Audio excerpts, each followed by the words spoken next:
Bonjour mes amis, bonjour, spécialement à vous qui êtes en ce moment, vous venez de vous lever pour faire la prière à 3 heures du matin au Brésil et dans d'autres lieux également. J'aimerais partager avec vous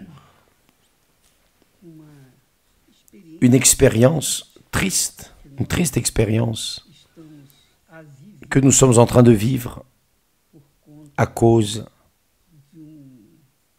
d'un fait. J'étais en train de parler avec Esther et elle a reçu les personnes, principalement les femmes, dans la thérapie de l'amour. Donc, elle a reçu une personne qui est venue et qui a dit « Madame Esther, mon problème, ce sont mes enfants. Mon problème, c'est mon mari. Mon problème, c'est ceci, c'est cela. » Esther lui a dit, « Mais vous ne croyez pas que Jésus est avec vous? » « Ah, je crois, mais j'ai ce problème. » Et immédiatement, elle refutait avec ses problèmes. « Mais depuis combien de temps vous êtes à l'église? » 30 ans. 30 ans, oui. Et lorsqu'Esther a dit cela, j'ai eu un choc. J'ai dit, mon Dieu, 30 ans dans ta maison. Et la personne ne te connaît pas encore. La personne ne te connaît pas. Pourquoi? Pourquoi cela? On dirait même que Dieu est injuste, n'est-ce pas? Mais non. C'est que, malheureusement, les personnes, dans leur majorité, qui sont répandues dans les églises évangéliques, y compris l'église universelle, cette dame est de l'église universelle, les personnes veulent résoudre leurs problèmes. Elles ne veulent pas connaître Jésus. C'est le problème. Elles veulent la solution, mais ne veulent pas connaître le solutionneur. Par exemple, vous qui êtes en ce moment en train de participer à ce direct, vous savez, vous avez conscience que Dieu existe, n'est-ce pas? Bien sûr. Vous avez cette conscience.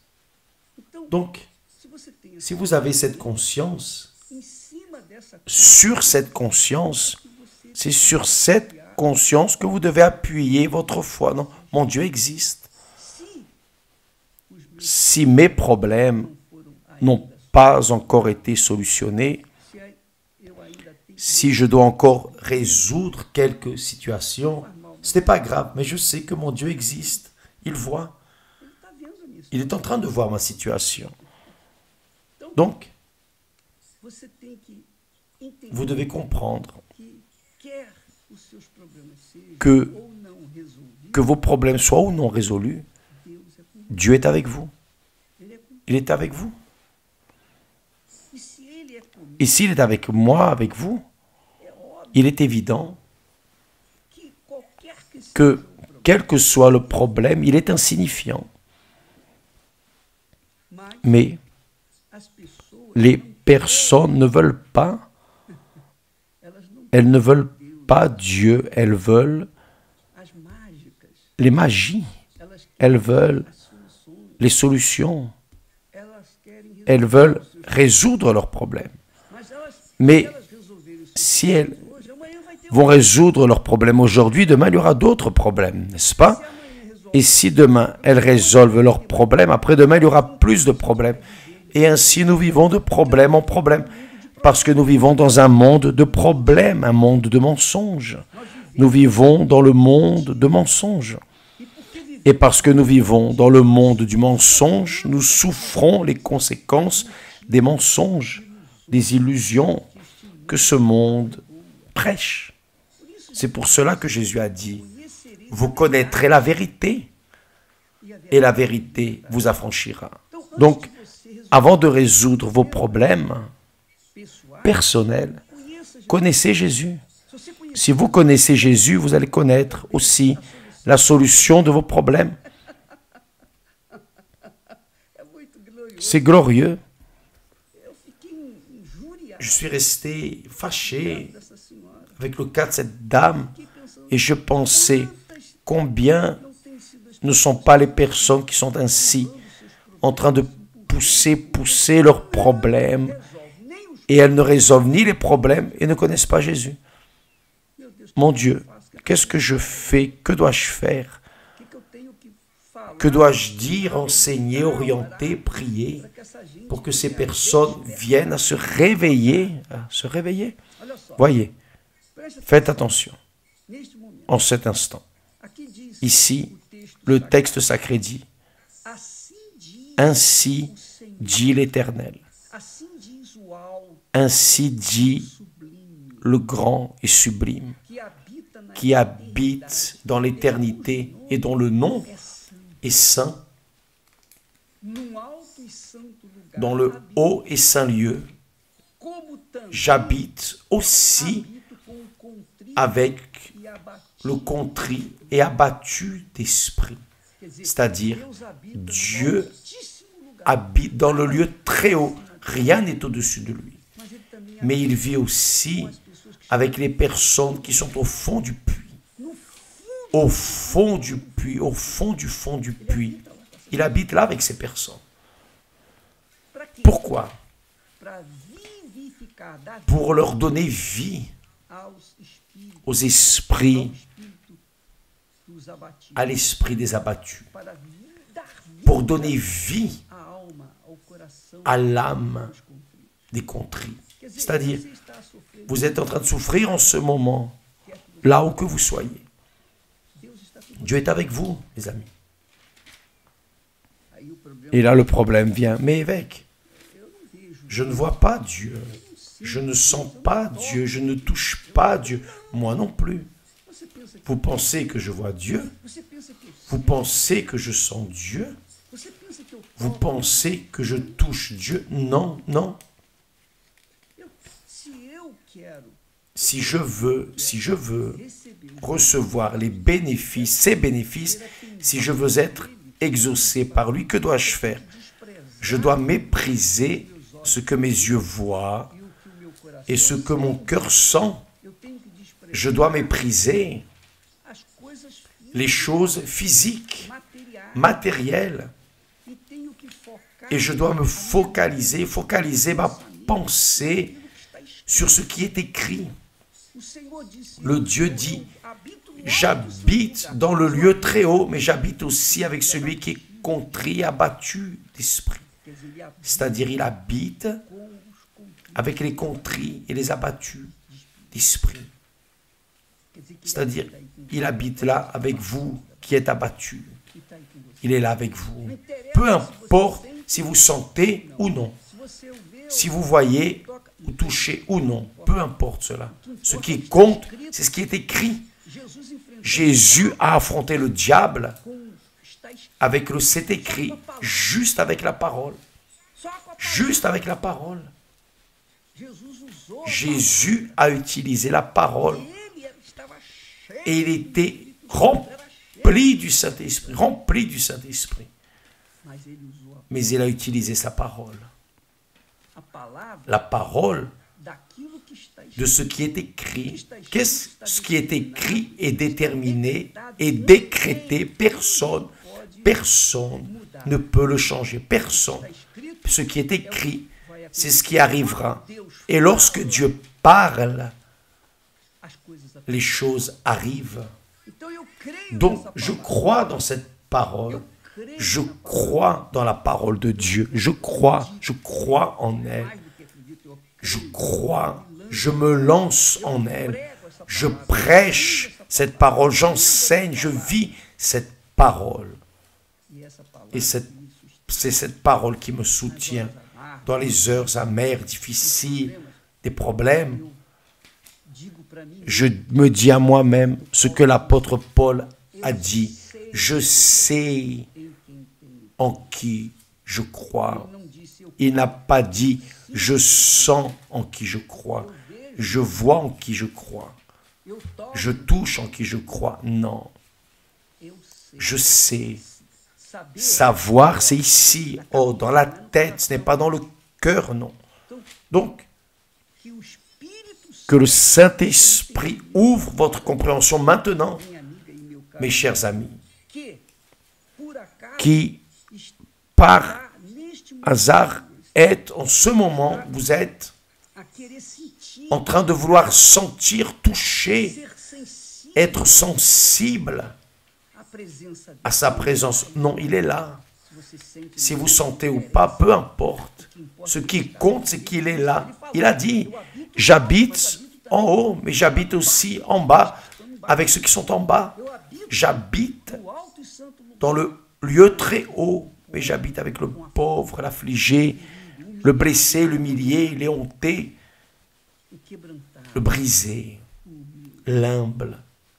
Donc il habite avec vous, mes amis. Et là vous dites, mais et mes péchés, je sais, nous tous nous péchons, nous tous nous nous trompons, nous tous nous faillissons. Il suffit d'être un être humain pour commettre des erreurs. Mais ce qui compte, c'est la foi, la croyance. Ce qui compte, c'est croire dans ce qui est écrit. C'est ce qui vous rend juste devant Dieu. Ce qui vous rend méritant devant Dieu. Juste parce que vous croyez dans sa parole, alors vous devenez juste devant lui. Donc, vous avez cette foi qu'il vous a donnée. C'est lui qui la donne. Sa parole garantit cela. Le juste vivra par la foi. C'est-à-dire la personne vit par la foi. Lorsqu'elle vit par la foi, elle devient juste. Donc, mes amis, attrapez cette promesse. Dieu est avec vous. Il vous voit. Il est proche de vous. Ne désirez pas le voir, le sentir. Ne voulez pas le toucher. Parce qu'il est esprit. Et l'esprit ne se voit pas, ne se touche pas, ne se sent pas. L'esprit est esprit, est invisible. C'est comme l'air, l'oxygène. Vous ne voyez pas. Mais sans lui, vous ne vivez pas, nous ne vivons pas. Donc, il est avec vous. Pensez-y. Utilisez votre intelligence juste un peu. Votre capacité de raisonnement juste un peu, c'est déjà suffisant. Vous allez voir que Dieu est grand dans votre vie. Dieu est grand. Il est plus grand que n'importe quel type de problème. Donc, lancez votre foi sur lui. Appuyez votre foi dans sa promesse, sa parole. Et maintenez-vous sur elle. Et vous aurez votre vie résolue.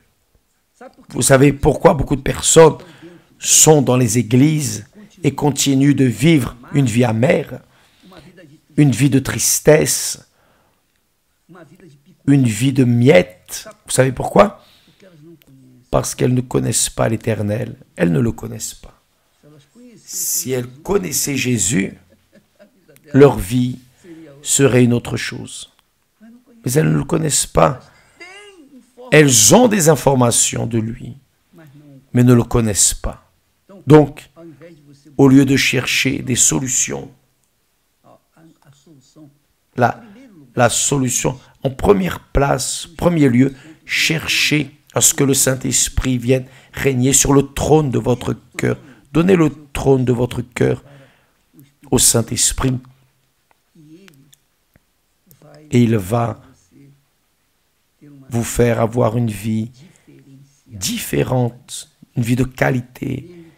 Même si les problèmes viennent, vous allez être debout, vous allez les affronter, les vaincre. J'ai des problèmes. Nous avons, Esther et moi, nous avons des problèmes. Nous avons des problèmes.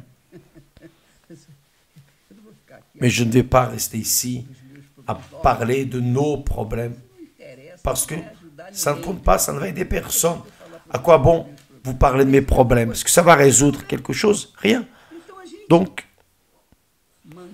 nous maintenons la foi, sachant, croyant que notre Rédempteur vit et finalement, il nous donnera la victoire.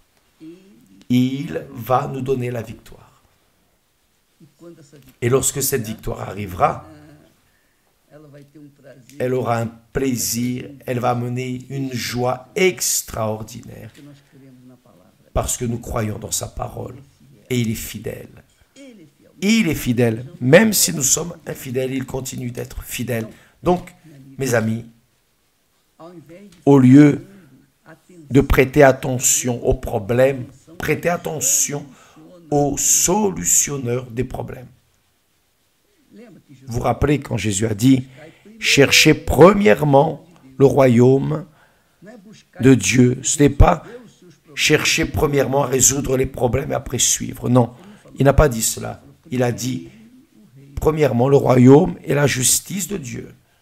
C'est-à-dire, chercher premièrement avoir une rencontre avec le Seigneur Jésus, recevoir le Saint-Esprit, et toutes les autres choses vous seront données par-dessus, y compris les solutions de vos problèmes.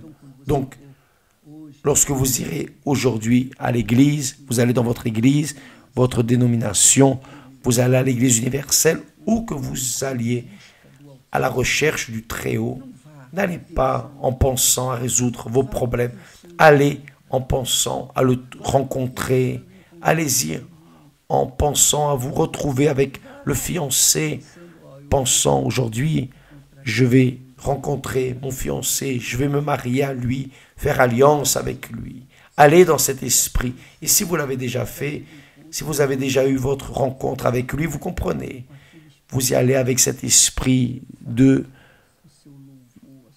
mener votre louange, votre adoration, votre amour.